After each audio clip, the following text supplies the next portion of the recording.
அற்புதம் ஞானம் பாவூர் சத்திரம், சகோதரி அற்புதம் ஞானம் பாவூர் சத்திரத்திலிருந்து சொல்லியிருக்கிறாங்க. நான் கடந்த 2 வருடங்களாக பயத்தின் நிமித்தம் மிகவும் அவதிப்பட்டு வந்தேன்.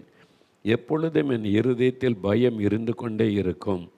எந்த சத்தம் என் காதில் கேட்டாலும் இருதயம் வேகமாய் துடிக்கும்.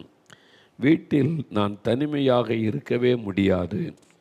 ஏதோ ஒரு உருவம் என்னை பின்தொடர்ந்து வருவதைப் போல இருக்கும்.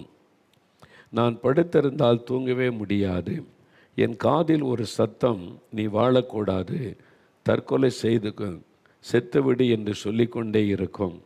இதனால் நான் சரியாக சாப்பிடக்கூட முடியாது. என் சொந்த வேலைகளை கூட நான் செய்ய முடியாது. நான் தனியாக வெளியில் எங்கும் செல்லவே மாட்டேன்.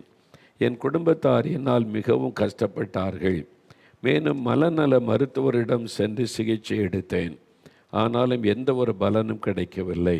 இந்த சூழ்நிலையில்தான் 2025ஆம் வருடம் மார்ச் மாதத்தில் ஜெபமலையில் நடந்த திறப்பின் வாசல் ஜெபத்திற்கு என் தாயார் என்னை அழைத்து கொண்டு போனார்கள்.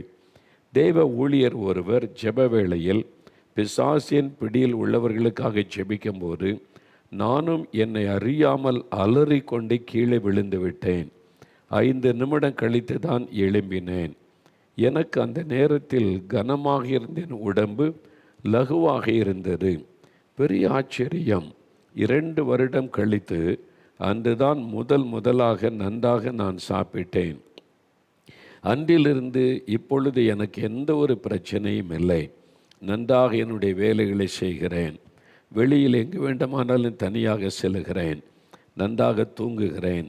எல்லாரிடமும் சந்தோஷமாய் பேசுகிறேன். இப்பொழுது பிசாசின் தொந்தரவு எதுவும் எனக்கு இல்லை.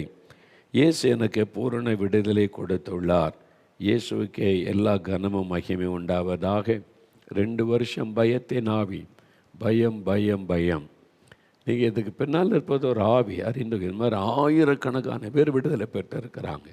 1 2 அல்ல, ஆயிரக்கணக்கான பேர் இயேசுவின் நாமத்தினால் விடுதலை பெற்று இன்றைக்கி நிம்மதியான வாழ்க்கை வாழ்கிறாங்க. பார்த்திங்களா, பிசாசு இந்த கடைசி காலத்தில் பயத்தை கொண்டு வர்றான், தற்கொலை எண்ணத்தை கொண்டு வருகிறான், பாவத்துக்கு அடிமைப்படுத்துகிறான். எல்லாம் அந்த தீய வல்லமை பிசாசு. இது போகணுமான மெய்யான ஒரு ஆண்டவரை நீங்கள் அறிந்தால் தான் விடுதலை பெற்றுக்கொள்ள முடியும். நீங்கள் மற்றவங்கள்ட்ட போனால் இதுக்கு பரிகாரம் பண்ணணும், இவ்வளோ காசு கொண்டு வாங்க, அது செய்யணும், இது செய்யணும். இயேசுக்கிட்ட வந்தீங்கன்னா ஒன்றுமே கிடையாது, இலவசமான விடுதலை. அந்த பேரை சொல்லி கூப்பிட்டா போதும் விடுதலை. அதிலே நீங்கள் அறிந்து கொள்ளலாம் மெய் எது பொய் எது என்பதை.